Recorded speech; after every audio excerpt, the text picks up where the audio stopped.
పోరాటాలు చేస్తూ అలసిపోని వ్యక్తి. ఇంకా ఆయనకు అలసట రాలేదు. నిన్న మొన్న పోరాటాలు ప్రారంభించిన వ్యక్తులకు అలసట వచ్చింది, కానీ కృష్ణన్నకు మాత్రం అలసట రాలేదు. బీపీ మండల్ విగ్రహాన్ని నల్లగొండ పట్టణంలో పెట్టుకోవడానికి దరిదాపుగా అన్ని కుల సంఘాలు, బీసీ సంఘాలు, ఉద్యోగ సంఘాలు, ఉపాధ్యాయ యువజన సంఘాలు అందరూ కూడా వాళ్ళ వంతుగా వాళ్ళు భాగస్వాములు అయ్యారు. వాళ్ళందరికీ కూడా ఈ వేదిక ద్వారా పేరు పేరున అభినందనలు, ధన్యవాదాలు తెలియజేస్తున్నాం. ఈ ఉద్యమం ఎంత ముందుకు వచ్చింది అంటే, ఇంకా భవిష్యత్తులో ఇంకా ముందుకు వెళ్ళాలంటే మనందరి యొక్క సహకారం, సమన్వయం ఉంటేనే అది సాధ్యమవుతుంది.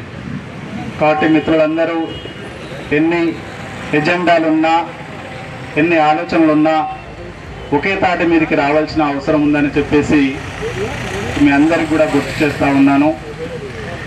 కృష్ణన్న గారు పిలవగానే ఈ కార్యక్రమానికి నేను వస్తున్నాను, ఖచ్చితంగా మీరు ఏర్పాటు చేసుకోండి అని చెప్పేసి వాళ్ళు హామీ ఇచ్చారు. అన్నమాట ప్రకారం బీపీ మండల్ జయంతి కార్యక్రమానికి ఇక్కడికి వచ్చినందుకు బీపీ మండల్ కమిటీ తరఫుగా వారికి ధన్యవాదాలు తెలియజేస్తున్నాం. థ్యాంక్ యూ కృష్ణయ్య గారు, థ్యాంక్ యూ. ఈ దేశంలో బీసీల సమస్యనే భారతదేశ సమస్య. భారతదేశానికి ఇంకో సమస్య అంటూ ఏది లేదు. అది నిరుద్యోగమైన, పేదరికమైన, నిరక్షరాస్యులైన, అనాథలైనా, భిక్షాటన చేసే వాళ్ళైనా, సంచార జాతులైనా, నష్టపోయే వాళ్ళైనా, కష్టపడే వాళ్ళైనా ఎవరైనా ఉన్నారంటే అది బీసీలే.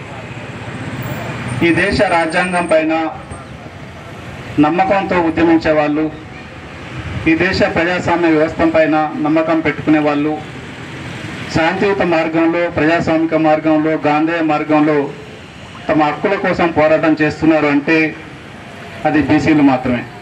అంటే బీసీలకి రాజ్యాంగం మీద, ప్రజాస్వామ్య వ్యవస్థ మీద, శాంతియుత మార్గం మీద అంత నమ్మకం ఉంది. ఎక్కడ కూడా ఉద్యమాన్ని ఇప్పటి వరకు కూడా రాజ్యాంగ విరుద్ధంగా, అప్రజాస్వామికంగా, అశాంతియుతంగా తమ యొక్క నిరసన తెలియజేసి అది బీసీల గొప్పతనం. ఇంకొక విషయం ఏంటంటే, ఈ దేశంలో సకల వ్యవస్థలు తమ చేతుల్లో పెట్టుకొని, రాజ్యాన్ని తమ చేతుల్లో పెట్టుకొని, దేశానికి స్వతంత్రం రాకముందు, దేశానికి స్వాతంత్రం వచ్చిన తర్వాత అన్ని వ్యవస్థలు వాళ్ళ చేతుల్లో పెట్టుకొని, రాజ్యమే నీ చేతుల్లో పెట్టుకొని నీవే రిజర్వేషన్ తీసుకోవడం అనేది ఇది ప్రపంచంలోనే, చరిత్రలోనే విచిత్రమైన విషయం. వాళ్ళు ఒకటి అంగీకరించారు.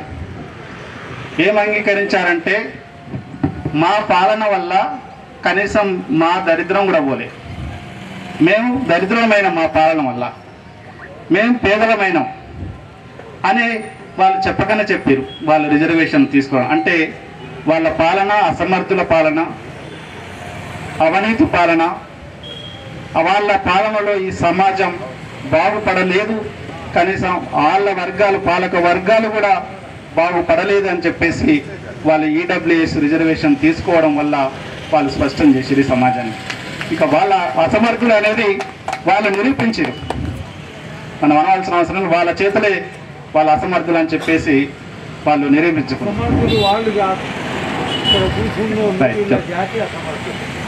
మనకి కాంగ్రెస్ పార్టీ తెలిసి తెలియకనో, అనాలోచితంగానో కులగణన అనే ఆయుధాన్ని మన చేతికి ఇచ్చింది.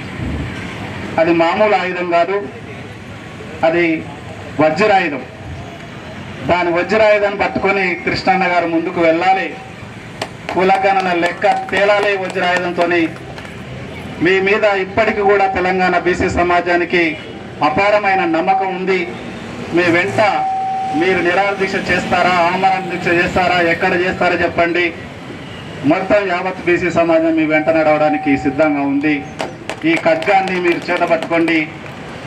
మీరు అంటుంటారు అప్పుడప్పుడు, మావి నెరవేరకపోతే రాష్ట్రాన్ని అగ్గిగుండం చేస్తామంటుంటారు. ఈ కులగణన అంశాన్ని పట్టుకోండి, వజ్రాయుధంగా మలసండి.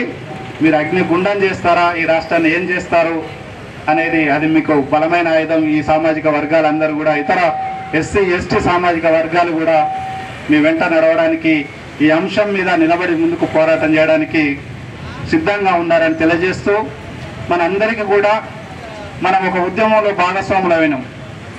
తెలంగాణ ఉద్యమాన్ని మనం ముందుండి నడిపించాం, అందరం భాగస్వాములమయ్యాం. అది మనం స్వయంగా చూసాము. ఆ ఆకాంక్షలు కూడా మనం నెరవేర్చుకోగలిగాం.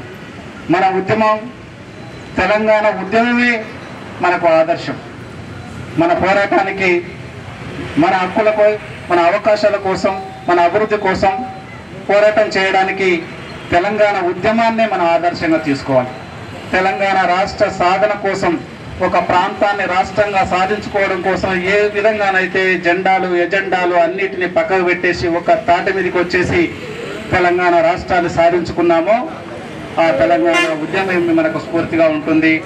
దాన్ని సాధించుకోవడం కోసం మా అందరం కూడా ఏకతాటి మీదకి రావాలని చెప్పేసి, భవిష్యత్తులో అందరం కూడా బీసీల సమస్యల కోసం పోరాటం చేయడానికి ముందుకు వెళ్తారని, మరింతగా శక్తివంతులు అవుతారని చెప్పేసి, ఏదైతే సమస్యల నుంచి బయటపడడానికి మనం ఏకం కాక తప్పదు.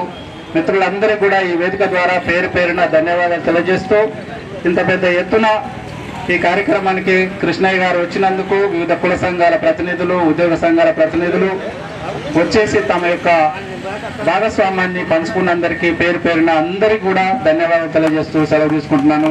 జై బీసీ, జై